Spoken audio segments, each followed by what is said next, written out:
Firman Tuhan hari ini akan kita sama-sama alaskan dari Yohanes pasal yang kelima ayat 1 sampai 17.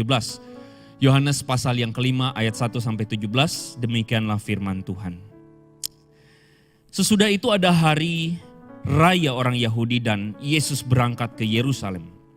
Di Yerusalem dekat pintu gerbang domba ada sebuah kolam yang dalam bahasa Ibrani disebut Bethesda. Ada 5 serambinya dan di serambi-serambi itu berbaring sejumlah besar orang sakit, orang-orang buta, orang-orang timpang dan orang-orang lumpuh yang menantikan goncangan air kolam itu. Sebab sewaktu-waktu turun malaikat Tuhan ke kolam itu dan menggoncangkan air itu. Barang siapa yang terdahulu masuk ke dalamnya sesudah goncangan air itu menjadi sembuh, apapun juga penyakitnya. Di situ ada seorang yang sudah 38 tahun lamanya sakit. Ketika Yesus melihat orang itu berbaring di situ dan karena ia tahu bahwa ia telah lama dalam keadaan itu, berkatalah Yesus kepadanya, "Maukah engkau sembuh?"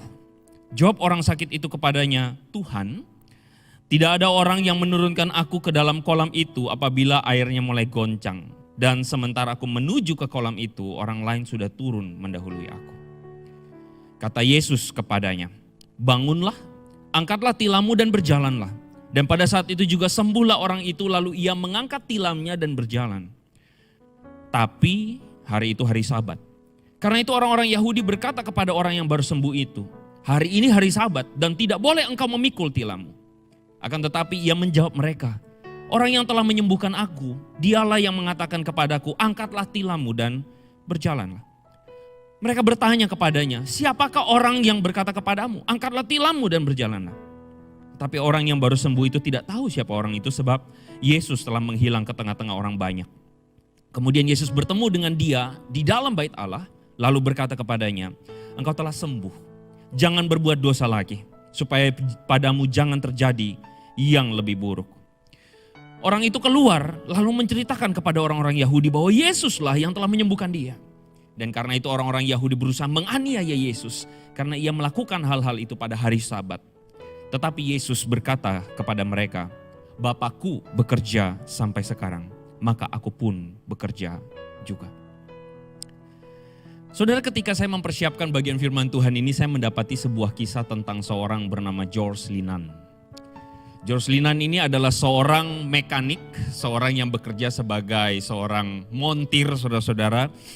Dia orang yang tinggal di Inggris, usianya baru 38 tahun.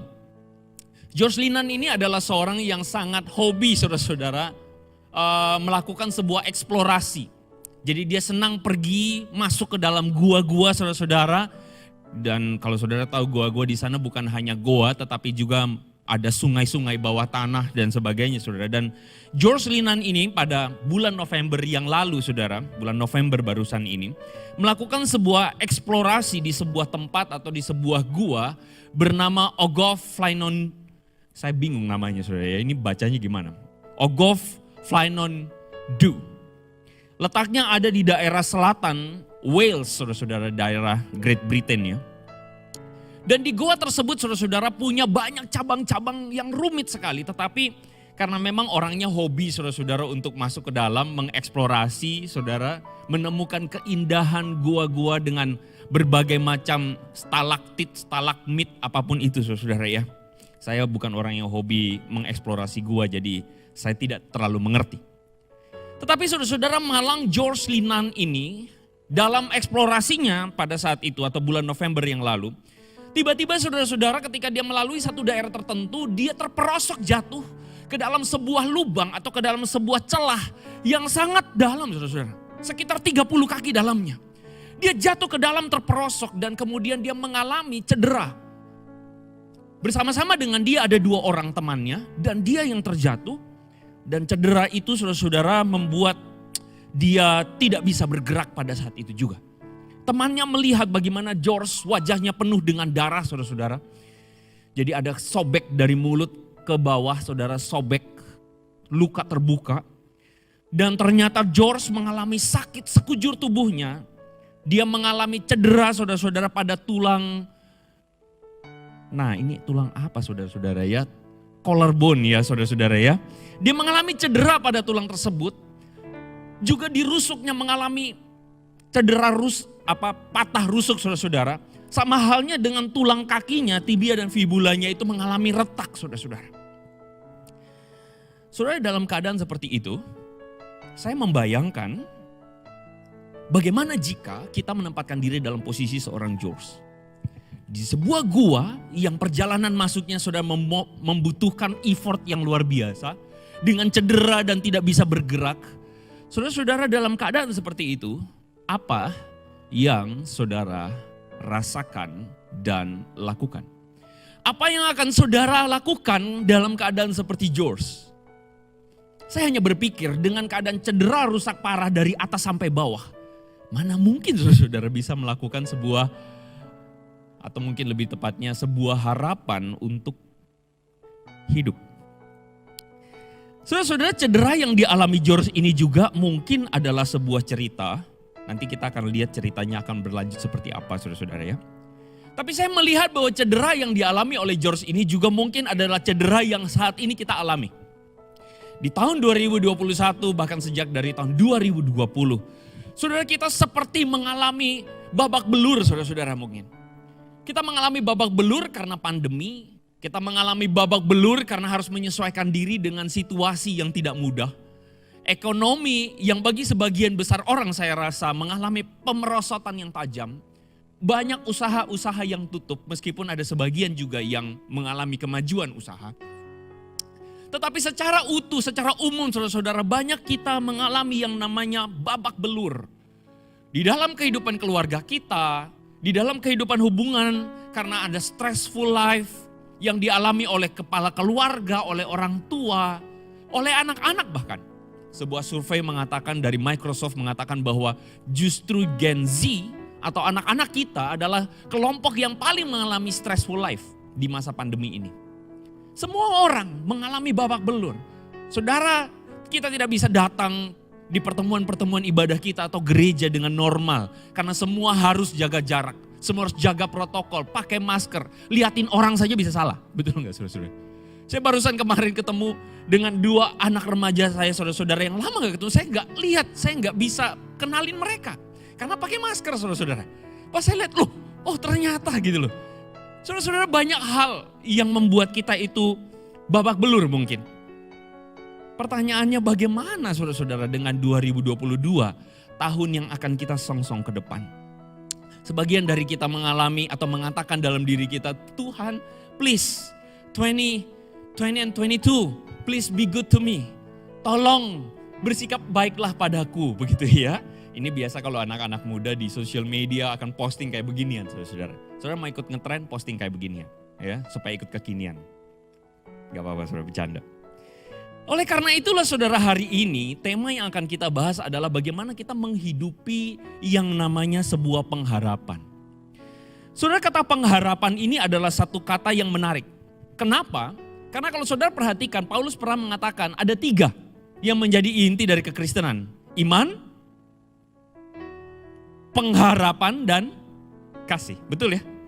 Saudara, kata pengharapan ini adalah satu kata yang unik. Dan seringkali jarang dikhotbahkan oleh gereja. Karena yang seringkali kalau saudara pikir dari 3 ini, iman, pengharapan, dan kasih. Yang paling banyak dikhotbahkan apa? Kasih, betul ya? Lalu kemudian yang nomor 2, iman. Yang paling bontot, ya ini, pengharapan ini, saudara-saudara. Karena pengharapan ini adalah sesuatu yang seringkali menjadi sebuah pergumulan kita, betul nggak? Kadang-kadang kita menghadapi satu realita hidup di mana kita takut untuk berharap, betul? Karena kita mendapati banyak hal yang kita harapkan itu ternyata tidak terjadi. Banyak hal yang kita doakan bisa jadi tidak dijawab Tuhan. Banyak hal yang kita inginkan kita dapati dalam hidup ternyata tidak kejadian saudara-saudara. Karena itu pengharapan, jujur saudara-saudara. Sebagai seorang hamba Tuhan, sebagai seorang yang mempelajari firman dan mencoba melihat sepanjang pelayanan saya. 9 tahun saya pelayanan di rumah Tuhan ini. Saya mendapati terlalu banyak doa-doa kita itu tidak dijawab Tuhan. Saya mendapati terlalu banyak kejadian-kejadian yang kita harapkan menjadi baik. Mungkin kita mesti jujur dan realistis. Banyak di antaranya, sekian banyak di antaranya tidak seperti yang kita harapkan. Kita mungkin bisa berkhotbah, saudara bahkan mungkin bisa berkata, Bapak sebagai hamba Tuhan enak aja ngomong, beriman begitu kan. Tetapi kita yang hadapi di lapangan itu gak gampang Pak. Betul? Oh jemaat sini semua baik-baik ya. Tetapi itulah kenyataannya. Ngomong tentang pengharapan itu tidak mudah. Berkhotbah tentang pengharapan itu tidak mudah. Tetapi hari ini saya mengajak kita untuk melihat sebuah potret, sebuah cerita dari Yohanes pasal yang kelima ayat 1 sampai 17 tentang penyembuhan yang terjadi di kolam Bethesda. Sebuah cerita yang menarik karena berbicara tentang pengharapan yang mewakili 3 kelompok. Nanti kita akan bahas. Ada 3 tokoh di dalam cerita ini, atau 3 kelompok bisa saya katakan, yang menggambarkan pengharapan orang hari ini. Dan tentu saja yang pertama berbicara tentang sebuah pengharapan dari orang yang sakit di kolam Bethesda itu. Tapi iseng-iseng saudara, waktu saya menggali tulisan ini atau catatan Yohanes pasal 5. Saya menemukan satu hal yang menarik saudara-saudara.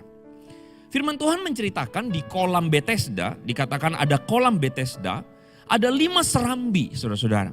By the way, saudara kolam Bethesda pada zaman Israel modern itu tidak ada.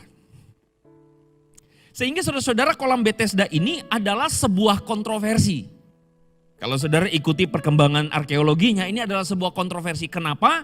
Karena banyak orang yang menganggap atau ilmuwan-ilmuwan yang skeptik saudara-saudara atau orang-orang yang skeptikal yang sering kali menyerang Alkitab mengatakan bahwa kolam Bethesda itu adalah sebuah mitos. Kenapa? Karena kolam Bethesda itu enggak ada.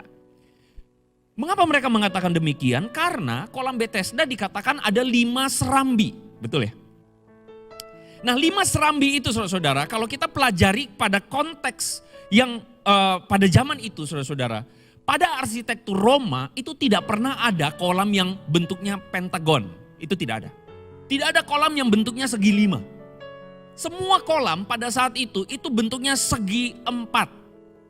Dan bagaimana mungkin Yohanes menuliskan bahwa ada 5 serambi. Saudara 5 serambi maksudnya, oh enggak kelihatan. 5 serambi maksudnya adalah sekeliling itu saudara-saudara, sekeliling kolam. Tidak pernah ada arsitektur pentagon di sana. Jadi untuk sekian tahun saudara-saudara atau sekian dekade ini menjadi sebuah kontroversi dan Yohanes pasal 5 dituduh sebagai sebuah bagian yang palsu atau catatan mitos. Jadi cerita Yesus itu mitos karena tidak pernah ada kolam yang bersegi 5 dalam konteks budaya pada saat itu. Tapi saudara-saudara yang menariknya ketika orang mencari kolam Bethesda itu letaknya di mana, ada yang mencari daerah lembah Kidron, ada yang mencari daerah timur Yerusalem saudara-saudara. Bahkan ada yang mencari di kolam-kolam yang ada kira-kira sekeliling Israel. Mana yang namanya kolam Bethesda tidak pernah ditemukan. Akhirnya saudara-saudara pada abad ke-19 seorang arkeolog bernama Konrad Schick. Dia ini adalah seorang Jerman menemukan satu fakta terbaru. Satu fakta yang menarik bahwa ada sebuah kolam saudara-saudara yang ketika dia teliti kolam tersebut memang betul bentuknya segi 4 saudara-saudara. Memang betul bentuknya persegi. Tapi ternyata yang tidak mereka ketahui bahwa kolam bentuknya persegi itu atau persegi panjang itu ternyata adalah 2 kolam. 2 kolam yang di tengah-tengahnya diberikan sebuah pembatas sehingga menjadikan kolam tersebut punya 5 serambi. Pak 5 serambi sebelah mana? Saudara lihat yang sekeliling, betul? Ada 4 ya? Betul ya? Dan yang di tengah pembatasnya berarti ada 5. Saudara hal ini menunjukkan bahwa kisah Yohanes pasal 5 ini adalah sebuah kisah yang sahih. Ini sebuah fakta. Ini adalah sebuah cerita yang benar-benar terjadi. Dan data arkeologi sekali lagi menunjukkan kesahihan firman Tuhan yang saudara pegang sampai hari ini. Amin. Amin. Saya pikir fakta ini perlu saya berikan saudara-saudara karena saya tahu bahwa kadangkala kita memang butuh untuk mengerti, menemukan fakta-fakta ini saudara-saudara. Yang menunjukkan bahwa firman Tuhan yang kita pegang adalah firman Tuhan yang berkuasa, firman Tuhan yang menjadi dasar yang mengubah hidup begitu banyak orang. Sehingga hari ini aneh bagi kita saudara-saudara kalau kita menyebut diri sebagai orang Kristen, tetapi saudara tidak tertarik untuk mempelajari firman Tuhan. Padahal firman Tuhan ini telah mengubah hidup ribuan orang, bahkan jutaan orang. Karena firman Tuhan ini, ya dan amin. Mungkin saudara mulai berpikir, nanti habis ini Pak Andre ngomong, makanya baca Alkitab tiap hari di tahun 2022. Amin? Iya, saya tahu saudara udah mikir ke sana. Ya, kalau saudara udah mikir ke sana, berarti Roh Kudus yang kasih tahu saudara. Amin? Ya udah, saya nggak usah kasih tahu lagi ya. Kita lanjut. Saudara-saudara, pada fakta ini kita beranjak kepada apa yang menjadi cerita dari orang yang sakit itu. So dikatakan bahwa orang yang sakit itu melihat atau mengatakan, narasi dari Yohanes pasal 5 mengatakan, orang-orang sakit itu berkumpul di sekeliling kolam. Karena ada kepercayaan, sekali lagi, kepercayaan. Ada kepercayaan bahwa sewaktu-waktu ada malaikat yang turun dan menggoncangkan air kolam. Jadi barang siapa yang turun terdahulu akan sembuh.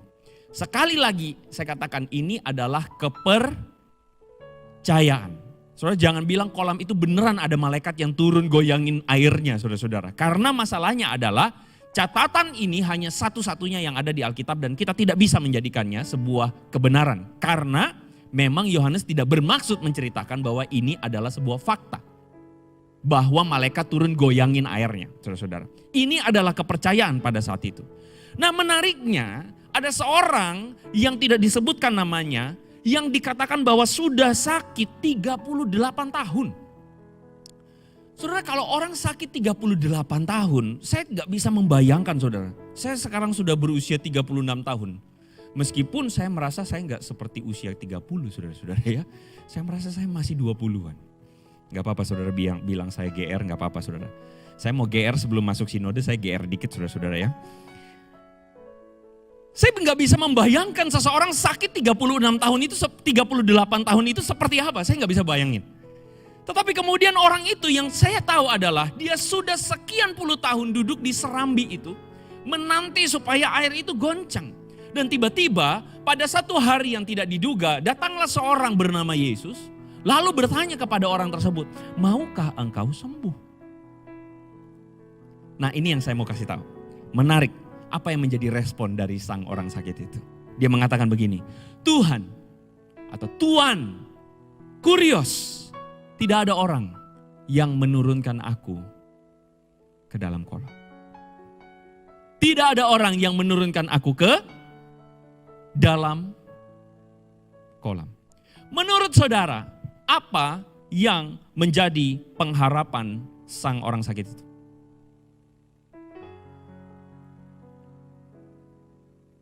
Apa yang menjadi pengharapan dari sang orang sakit itu? Sembuh, betul? Betul? Sembuh. Tentu, dia mengharapkan untuk sembuh. Tapi pertanyaannya adalah, dia menanti kesempatan 38 tahun untuk turun, sembuh melalui cara apa? Air yang goncang. Ketika air goncang, saya mau turun supaya saya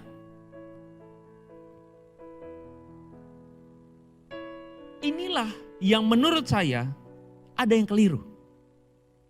Karena dia berpikir bahwa goal hidupnya atau kesembuhan yang dia akan dapat adalah melalui air yang goyang, air yang goncang. Kalau saya turun, saya sembuh. That's the only way. Itulah satu-satunya cara buat saya untuk menemukan kelepasan. Satu-satunya cara buat saya untuk menemukan kebahagiaan. Satu-satunya cara buat saya untuk mendapatkan hidup yang bebas. Ini yang ingin saya katakan pada saudara. Kenapa saudara kita jarang bahkan ketika kita sering mendapatkan banyak masalah, kegagalan dalam hidup. Kita menjadi orang-orang yang ragu untuk berharap.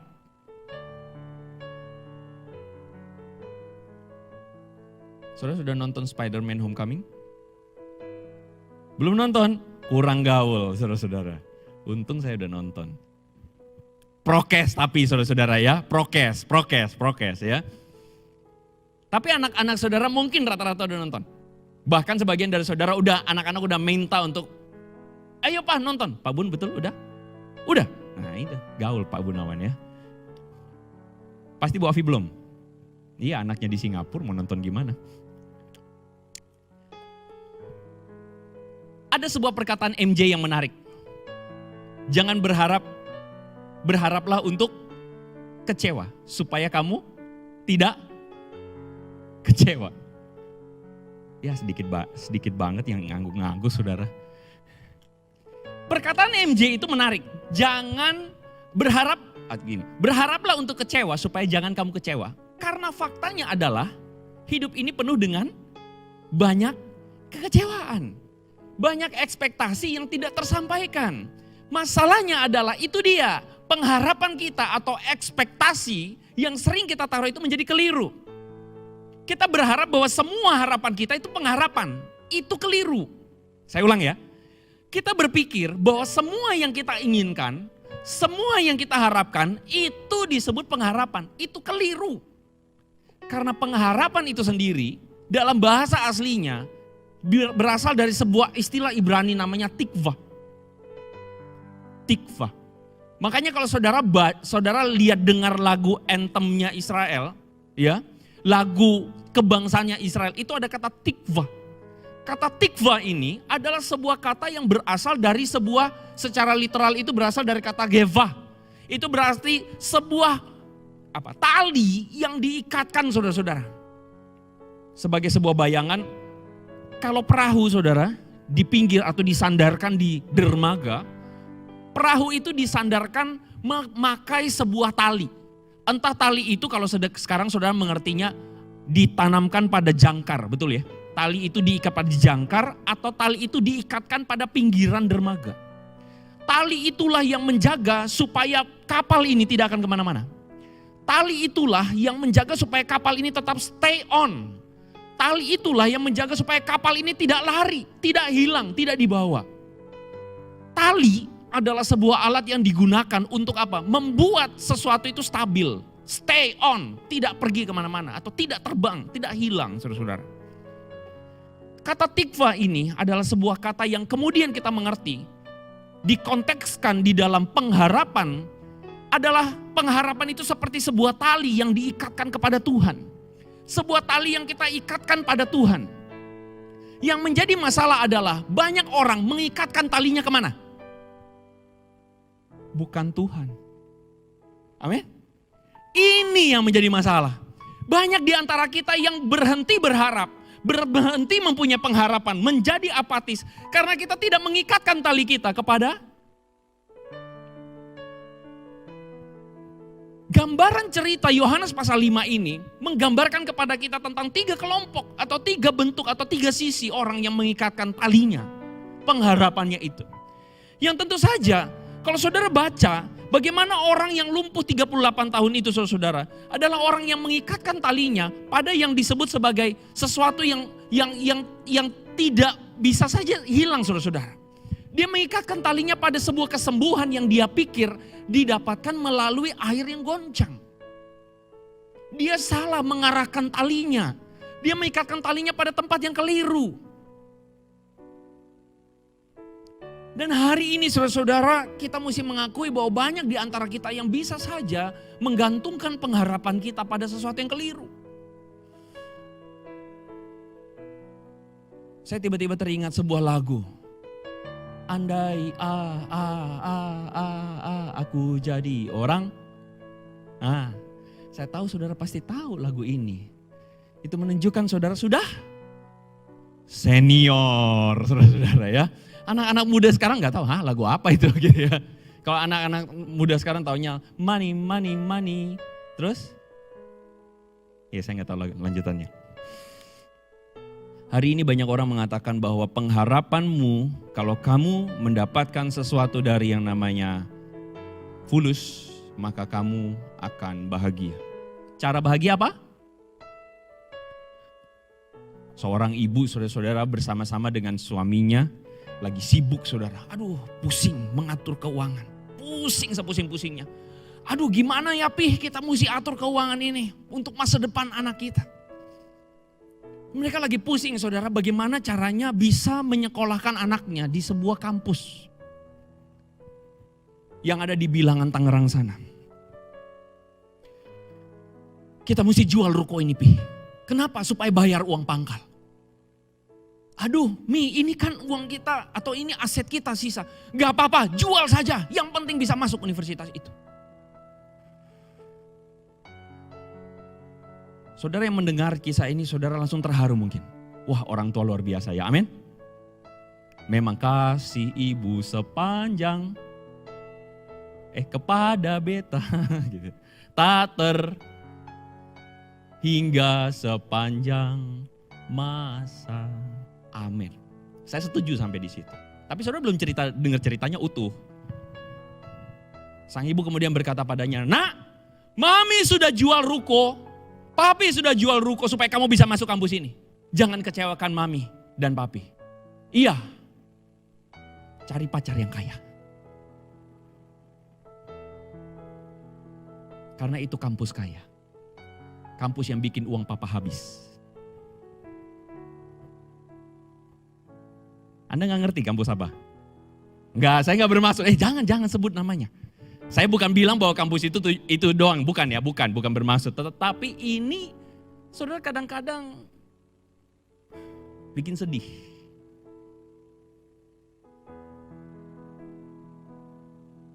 Di manakah kebahagiaan itu? Di manakah hidup yang meaningful? Di manakah hidup yang berarti?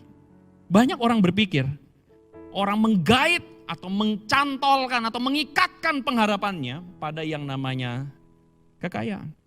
Tapi kita tahu pengharapan yang keliru saudara-saudara pada akhirnya hanya membawa pada kesia-siaan. Tolong di next. Pengharapan yang keliru itu pada akhirnya membawa pada kesia-siaan ketika apa? Karena kita tahu bahwa tidak ada satu jaminan apapun bagi kita untuk mendapatkan itu. Karena Tuhan tidak pernah menjanjikan kepada kita tentang kita hidup akan jadi kaya. Karena Tuhan tidak pernah menjanjikan itu. Kalau kita mendapatkan sebuah kondisi keuangan yang baik, puji Tuhan. Kalaupun tidak, saudara-saudara, Tuhan tidak pernah janji. Yang Tuhan janjikan adalah cukup. Saudara pernah mendapatkan kisah di mana Yesus mengatakan, perhatikanlah burung di udara. Burung yang tidak menanam, saudara, tapi diberi makan Tuhan all you can eat. Pernah begitu?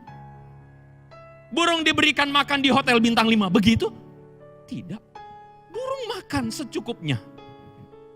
Saudara pernah perhatikan Tuhan bilang, perhatikanlah bunga bakung di padang yang tidak pernah memintal tetapi diberikan Tuhan tas Gucci. Tidak, bukan? Diberikan Tuhan sepatu LV. Tidak, bukan? Tuhan tidak janjikan itu. Tuhan cuma janjikan cukup.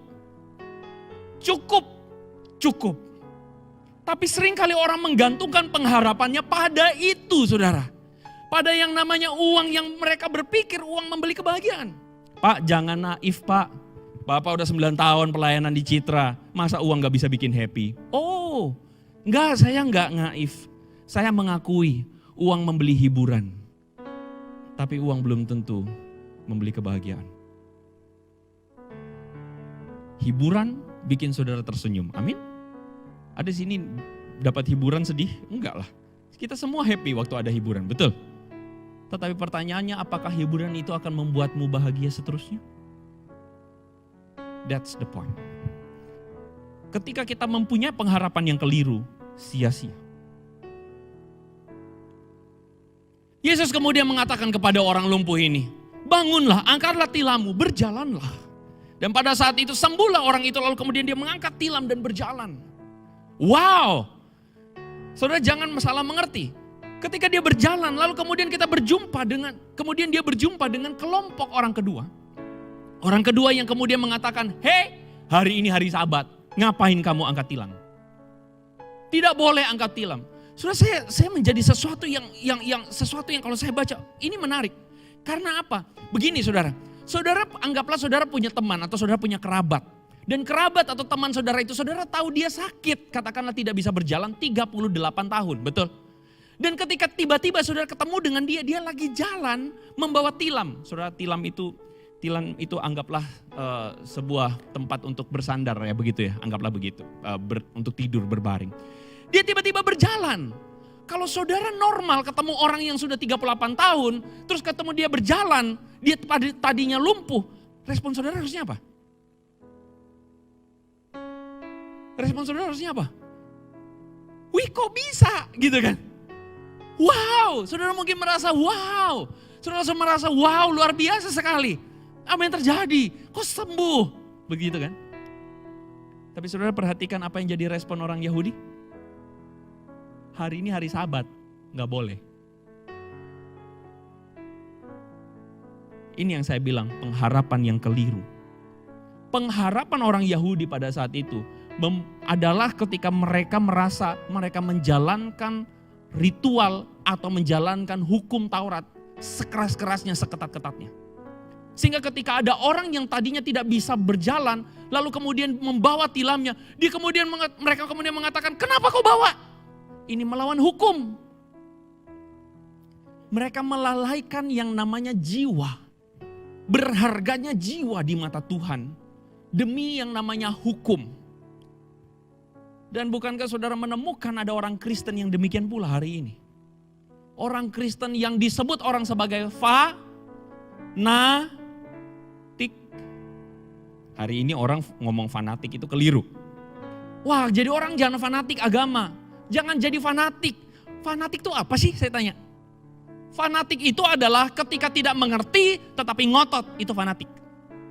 Kalau misalnya kita ketemu ada orang yang rajin ke gereja, membaca firman, berdoa, lalu kita bilang, dia mah agamanya fanatik, keliru kita. Karena ketika dia baca firman, dia tahu bahwa firman Tuhan ini mengubah dia dan mengubah mindset dia. Ketika dia baca firman dan dia berdoa, dia tahu, dia ketemu dengan Bapa di sorga. Jangan bilang dia fanatik, karena dia mengerti. Amin. Amin. Jangan bilang fanatik. Saya yakin kita tuh salah memahami arti kata fanatik itu. Fanatik itu adalah ketika kita ngotot pada sesuatu. Entah itu hukum atau entah apapun itu. Padahal kita gak ngerti.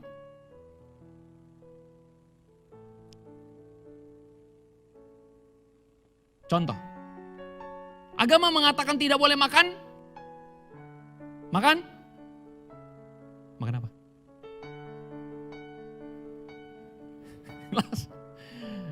Enak saudara-saudara, betul ya? Apalagi dengkulnya itu atau ininya, cukyok itu, aduh. Maaf saudara, saya membuat ibadah saudara terganggu dengan langsung teringat ya. Selamat kalau saudara menutup tahun saudara dengan makan itu, ya. Selamat.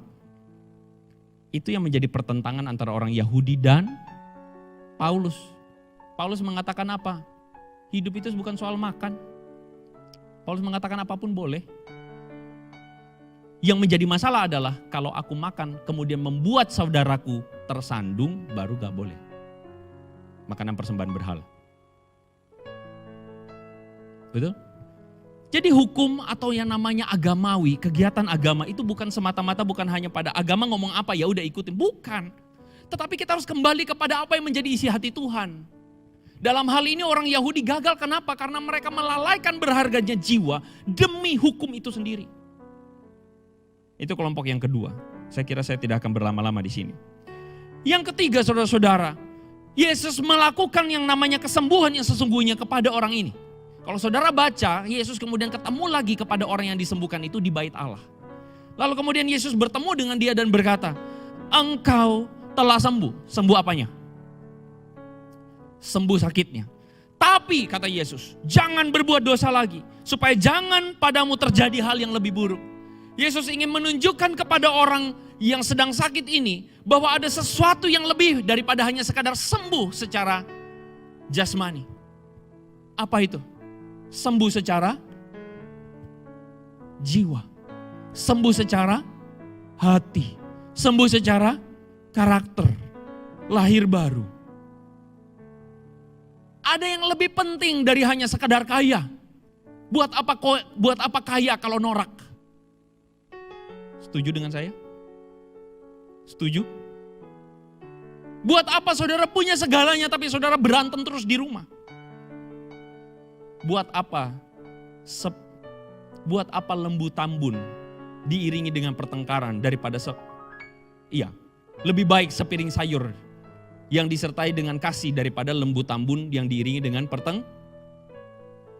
Saudara ingat, saya pernah khotbah di Doa Rabu. Promo dulu ya. Buat apa? Buat apa saudara punya segala hal tapi saudara kehilangan hidup? Buat apa saudara punya segalanya, tapi saudara kehilangan jiwa saudara? Itu yang selalu Yesus katakan. Buat apa orang punya seluruh dunia tetapi kehilangan hidupnya? Buat apa? Buat apa? Kalau saudara menaruh pengharapan di tahun 2022 untuk mendapatkan segalanya, sekali lagi, buat apa? Maka engkau akan kecewa. Saya kasih kelompok yang ketiga, pengharapan yang benar. Ketika orang-orang Yahudi itu kemudian meng-accuse Yesus karena si orang ini, kenapa dia disembuhkan di hari Sabat? Yesus berkata, Bapakku bekerja sampai sekarang. Maka aku pun bekerja juga. Saudara lihat Yesus ketika dikatakan orang Yahudi datang kemudian mengatakan atau berusaha menganiaya Yesus. Kenapa kamu menyembuhkan orang pada hari Sabat? Maka baperlah Yesus lalu kemudian ngamuk-ngamuk sendiri. Gak pernah saudara temukan ayat itu. Maka kemudian Yesus posting di sosial media. Orang-orang Yahudi ini emang kurang ajar. Gak pernah. Kenapa? Saya percaya Yesus konten dengan jiwanya. Dia ngerti apa yang dia lakukan. Dia tahu apa yang jadi pengharapan dia. Kehendak Bapa. Amin. Kehendak Bapa itu yang harus menjadi pengharapan Anda dan saya. Untuk memasuki tahun 2022, pertanyaannya adalah pengharapan apa yang Anda nantikan di tahun 2022? Penting sekali kita bertanya sama diri kita, pengharapan apa yang kita punya di tahun depan? Pengharapan apa yang kita inginkan di tahun yang ke depan, saudara-saudara? Jika pengharapan itu adalah pengharapan yang keliru, cepat-cepat bereskan. Cepat-cepat atur kembali. Cepat-cepat kembalikan. Saudara, waktu saya udah gak banyak. Tapi sebagian dari saudara mungkin udah penasaran dengan cerita di awal tadi. Cerita tentang seorang bernama George Linan. Apa yang terjadi dengan dia? Saudara-saudara, George Linan, tolong ya. Saudara-saudara, George Linan ternyata selamat. Saudara-saudara, 54 jam dia terjebak di lubang itu. 54 jam. 3 hari saudara-saudara. Dia terjebak di lubang atau di celah batu itu saudara-saudara. Dengan keadaannya yang sudah berantakan saudara-saudara. Babak belur, patah sana sini. Dan banyak orang kaget kenapa bisa begitu? Kenapa bisa George Linan ini selamat? Padahal sudah kecelakaan dari atas sampai bawah udah rusak semua saudara-saudara. Lalu kemudian ketika dia selamat, dia diwawancarai saudara-saudara. Lalu kemudian George Linan mengatakan, it was hope which sustains me. Ada pengharapan yang menolong saya untuk tetap bertahan hidup. Apa? Rupanya saudara George Linan berjanji bahwa dia ingin menyelesaikan perjalanan dia untuk ketemu dengan calon istrinya, Julie, yang menunggu di luar sana. Dia janji sama Julie bahwa dia mau melihat kembang api sama-sama. Dan itu yang selalu dia katakan, dia ingat terus waktu dia ada di lubang itu. Dengan keadaan yang sudah hancur lebur, dia cuma ingat satu, saya harus hidup untuk bisa lihat kembang api dengan Julie. Saudara-saudara, saya tahu, saya bukan lagi mau mengajarkan saudara untuk punya janji lihat kembang api, bukan. Tetapi saya ingin mengajak saudara untuk kalau George Linan saja adalah seorang yang mungkin menurut saya bukan orang percaya juga sih. Tetapi dia punya satu pengharapan yang menolong dia untuk tetap hidup, untuk terus hidup. Sama halnya dengan kita. Sebagian dari kita mungkin sedang menyerah, sedang berada pada titik-titik kritis, titik-titik yang seperti aduh saya apatis, saya udah berhenti dengan hidup. Sebagian dari saudara mungkin berhenti ingin percaya kepada Tuhan. Sebagian dari saudara ingin berhenti dari setia pada pasangan saudara. Sebagian saudara mungkin ingin berhenti. Saya katakan pada saudara, jangan berhenti. Taruh tikvahmu, pengharapanmu pada Tuhan. Yeremia pasal 29 ayat 11 mengatakan, aku ini kata Tuhan, tahu rencana-rencana yang baik padaku mengenai kamu. Yaitu rancangan damai sejahtera, bukan kecelakaan. Untuk memberikan padamu hari depan penuh harapan. Amin. Karena itu saya mengajak menutup tahun 2021 ini. Ambil talimu. Pikirkan kemana engkau akan ikatkan talimu. Carilah Tuhan. Carilah firman-Nya. ikatkan tali itu supaya kita menjalani hidup penuh pengharapan bersama Tuhan. Mari kita tundukkan kepala saudara, mari kita berdoa.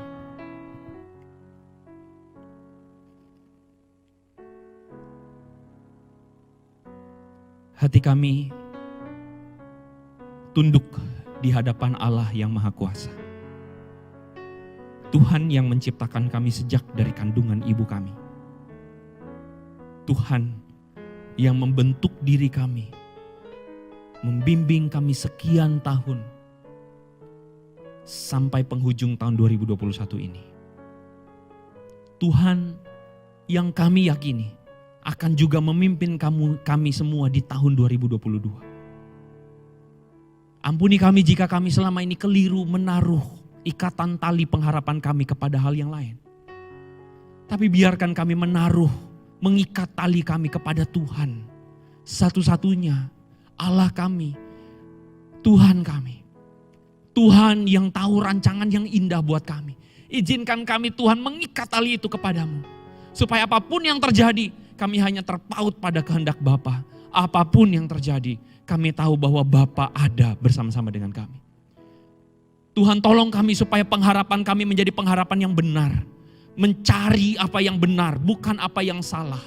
Mencari maksud Tuhan, agenda Tuhan, bukan agenda diri kami sendiri. Hamba-Mu ini selesai berbicara.